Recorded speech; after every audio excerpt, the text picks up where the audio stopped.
Oh, Sony, Sony, Sony. What the fuck is wrong with you?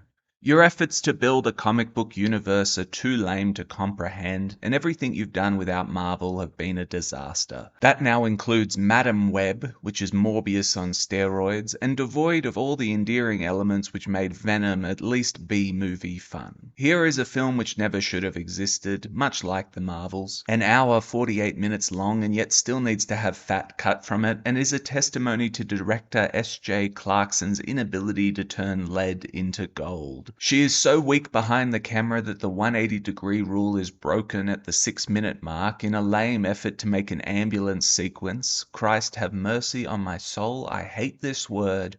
Dynamic. The writers, and there are too many to name, should have all been fired and replaced with a new team as soon as they handed in this abysmal draft, because there is so little value here that it's hard to believe people were paid to do this work. Do a little digging on the writers though and you'll understand that connections made have given them a get out of jail free card. SJ wasn't quite so fortunate and has grinded her way up to this level, and so I do have more sympathy for her given the absolute dud she's delivered. So to begin, if you want a synopsis on Madam Web, then go watch the trailer. That's all you need because everything plays out as expected. This is a Madam Web origin story at face value, but then you quickly learn that we're going to have a bunch of other web slingers ham-fistedly inserted to try and get this Spider-Verse cooking at a faster rate. Which is the first massive error in judgment on display, as Madam Web is actually a genuinely cool character, and this film doesn't do her any justice. For instance, her character Cassie Webb doesn't like kids and is uncomfortable around mother talk because she was an orphan. So we get awkward scenes at a baby shower, which is the setup for her becoming maternal with the other spider chicks by the end of the picture. Cool.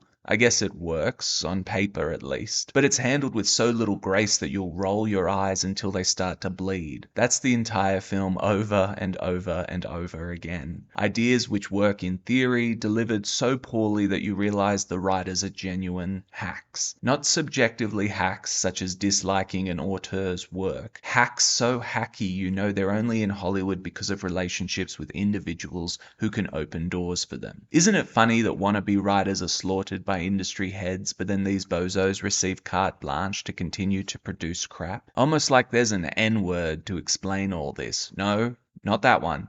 The other one.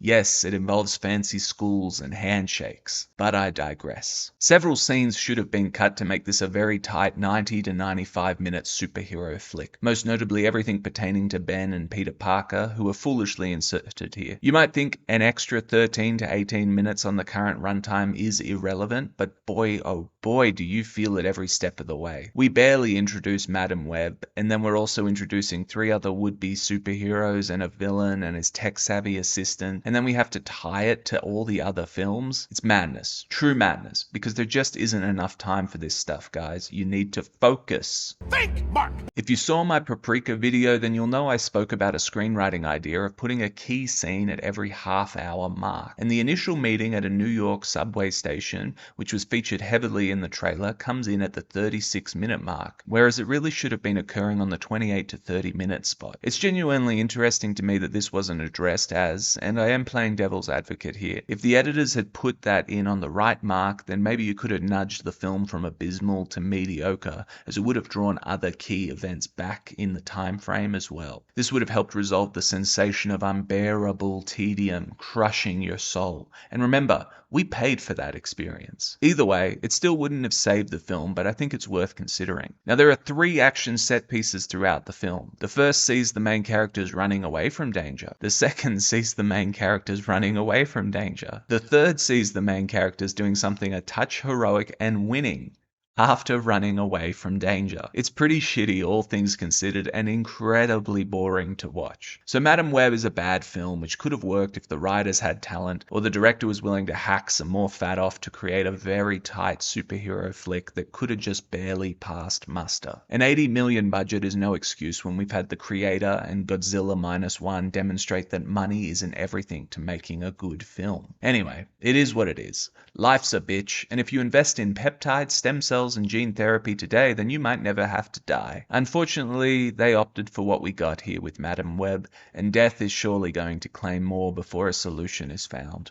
I would say that's that, mattress man. Now, there are only two good things to come from this film. Firstly, I now have a strong desire to chemically blind myself in the hopes that it enhances my psychic powers. A man can dream, ladies. A man can dream. Secondly, the Madam Webb debacle gave us these phenomenal pictures of Dakota Johnson and Sydney Sweeney on the red carpet. So let's talk about women I'd like to sleep with. I mean, beauty standards.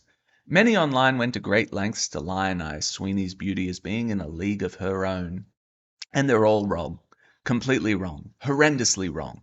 Yes, this is a good photo, but Johnson wins, even with the 8 extra years working against her, which is just a reality you'll have to accept when it comes to beauty. And now I'll explain. The only argument in Sweeney's favor is that she has big boobs. That's it. Big, eyesore tits. Great on first viewing, but tedious in the long term because the beauty is artificial. Sweeney goes to great lengths to draw the eye away from the derpy face, bad teeth, and short stature, which you'd notice if you could tell your dick to shut up for 5 seconds. There are so many issues with men which one could address in this video, but but chief amongst them is how crass so many of us are. You see, ladies and gentlemen, big boobs are for plebs. That's why even the poorest woman you know has scrounged her way to a boob job. It's a sledgehammer. It's a sledgehammer solution to the great feminine dilemma.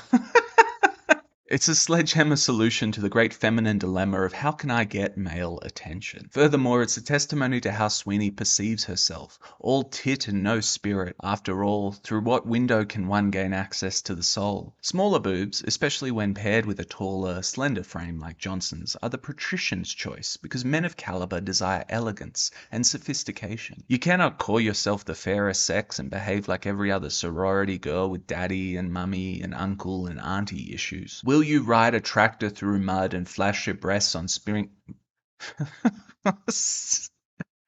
on spring break? Or will you wine and dine with the rich and powerful on the hidden islands? I choose the latter. Shame about my bank account, though. Johnson is in the superior camp, and as the daughter of Melanie Griffith, it should surprise no one that she comports herself as one who knows her worth. Sweeney, ladies and gentlemen, is in the other camp. Fun, absolutely, but not superior. Save your breath. So if you're on the lookout for a girlfriend, then I do highly recommend you go for class over crass. And to all the ladies out there trying to make themselves into a sex symbol, try to remember that bigger isn't always better. Or I don't know, maybe I just prefer women with dark hair and blue eyes. It's probably just that. Which makes the fact that Madam Webb sucks even more disheartening. I'll never get to see Johnson in a skin-tight spider costume, so I'll have to settle for these red carpet photos. Here endeth my sermon.